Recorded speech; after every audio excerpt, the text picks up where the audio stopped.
پچھلے جمعے جو میرا بیان ہوا تھا وہ بیان اس بات پر تھا کہ دنیا میں ہم لوگ مختلف قوانین کو، مختلف لاز کو فالو کرتے ہیں. انسان کی زندگی کسی نہ کسی ضابطے اور قانون کی پابند ہوتی ہے. اگر انسان کو بے لگام کر دیا جائے، کوئی قانون کوئی ضابطہ نہیں ہے، وہ اپنی مرضی سے اخپل طریقے سے زندگی گزارنا شروع کر دے، تو انسان سے خطرناک مخلوق پھر دنیا میں کوئی بھی نہیں ہے. تھوڑی دیر کے لیے ہم فرض کر لیتے ہیں کہ سب کو سب کچھ کی آزادی دے دی جائے، سب کو سب کچھ کی آزادی. سب سے پہلے تو میں 18 شادیاں کروں گا، استغفر اللہ. اگر آزادی دے دی جائے، اللہ نے ہمیں پابند کیا کہ بھائی کیا کرنا ہے، اس سے زیادہ نہیں. بالکل اگر آزادی دے دی جائے نا، کوئی بھی کسی معاملے میں کوئی پابندی نہ ہو. جیسے جانور آزاد ہوتے ہیں، آپ نے کسی جانور کو کسی قانون اور ضابطے کا پابند دیکھا؟ ہاں، جو فطرت نے ان کو پابند بنا دیا، جو ان کے دماغ میں ڈال دیا، وہ تو ایک الگ چیز ہے. ہم خود سے انہیں کسی ضابطے اور قانون کا پابند زبردستی نہیں بنا سکتے. سدھایا جا سکتا ہے تو وہ تو ان کی نیچر کا حصہ بن جاتا ہے. جب سکھایا جاتا ہے تو وہ تو نیچر کا حصہ بن جاتا ہے. لیکن ایسا نہیں ہوتا کہ وہ کسی قانون اور ضابطے کے پابند ہو. انسانوں کو اگر ہم تھوڑی دیر کے لیے فرض کریں چھوڑ دیں اپنے حال پہ، جانوروں کو تو ہم نے چھوڑا ہوا ہے. میرے پاس 40-50 مرغیاں ہیں، مغرب کے بعد خود ہی جا کے سو جاتی ہیں، وہ انسان کے بچوں کی طرح، اور صبح صبح فجر سے پہلے اٹھ جاتی ہیں انسان کے بچوں کی طرح. حالانکہ اب الٹا حساب چل رہا ہے. اب انسانوں کو یہ کہنا چاہیے کہ جانوروں کی طرح رات کو جلدی سو جایا کرو اور جانوروں کی طرح صبح صبح اٹھ جایا کرو. جانور اٹھ جاتے ہیں، انسان کراچی والے تو نہیں اٹھتے. تو مثالیں ہی چینج ہو رہی ہیں. انسان ایسی ایسی حماقتیں کر رہا ہے کہ گدھے کو اب تشبیہ دینی پڑے گی. کیا انسانوں والے کام کر رہا ہے؟ انسان بن گدھا. گدھا جو ہے نا، دیکھو یہ میں اپنی طرف سے نہیں کہہ رہا، اللہ نے قرآن میں کہا اولئک کالانعام بل ہم اضل. جو لوگ اللہ کے قانون کے پابند نہیں ہوتے، تو اللہ فرماتے ہیں وہ انسان جانوروں سے بھی بدتر ہیں. انسان جو ہے نا، دیکھیں جانور سب ایک جیسے ہیں. کسی گدھے کو کسی گدھے پر کوئی فضیلت نہیں ہے. اگر ہے تو جسمانی طاقت کی بیس پہ. لیکن یہ نہیں ہے یہ اچھا گدھا، یہ برا گدھا، یہ اچھا کتا، یہ برا کتا. کتا کتا ہی ہے، اچھے برے نہیں ہوتے اس میں. انسان کو جو انسانوں پر فضیلت ہے وہ اچھے بھی ہوتے ہیں اور انسان برے بھی ہوتے ہیں. یہ بیان تو میں کئی بار کر چکا ہوں کہ انسانوں کی فضیلت کس بیس پر ہے بھائی؟ اچھائی اور برائی کی بیس پہ ہے. صحت کی بیس پہ انسانوں کو فضیلت نہیں ہے. اس کو جزوی فضیلت کہتے ہیں، جزوی. موضوع سے میں ہٹ نہ جاؤں، وہ میں نے مثال دینی ہے کہ انسان روٹین کا پابند ہوتا ہے، جانور نہیں ہوتے، یعنی قانون کا. یہ میں مثال سے ہٹ نہ جاؤں، یہ مجھے یاد دلانا ہے کیونکہ میں دائیں بائیں بہت چلا جاتا ہوں پھر. تو انسان جو ہے، انسان وہ اچھے بھی ہوتے ہیں، برے بھی ہوتے ہیں. اور جانور کیا ہوتے ہیں؟ سارے ایک ہی جیسے ہوتے ہیں. اب انسان کی اچھائی اور برائی، اس میں دیکھا جاتا ہے کچھ لوگ صحت مند ہوتے ہیں، کچھ کمزور ہوتے ہیں. ہم صحت مند کو کہتے ہیں اچھا ہے یہ، کمزور کو کہتے ہیں اچھا نہیں ہے. تو اس کو کہتے ہیں فضیلت جزوی. دیکھو کسی بھی جنس کو، کسی بھی نوعیت کو جو فضیلت حاصل ہوتی ہے نا، وہ فضیلت دو طرح کی ہوتی ہے. اس مضمون کو خوب اچھی طرح سمجھیں. ایک فضیلت کی بنیاد یہ ہوتی ہے کہ جو اصل ہے، اس میں مثالوں سے بات سمجھاتا ہوں. جو میرے پرانے بیان سن رہے ہیں ان کو تو یہ بات بہت واضح ہوگی کہ آپ نے مزدور کو بلایا کنواں کھدوانے کے لیے. 4 مزدور آئے آپ کے پاس، کیا کھودنے کے لیے؟ کنواں. اب چاروں میں سے ایک کو ٹھیکہ دینا ہے آپ نے. اصل کام ان کا کیا ہے؟ کنواں کھودنا. ایک کو آپ نے کام دیا کہ یار میں دیکھتا ہوں تو آدھے گھنٹے میں کتنا کھودتا ہے کنواں. اچھا، ان کو باقاعدہ ملازمت پہ رکھنا ہے آپ نے کہ جہاں بھی کنواں کھدوانا ہوگا اس سے کھدواؤں گا میں.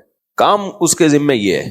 اب آپ نے ٹیسٹنگ کے لیے تنخواہ بھاری بھرکم رکھی ہے، آپ نے ٹھیک ٹھاک تنخواہ ہے، تو اس میں آپ بغیر امتحان کے سلیکشن کر لو گے؟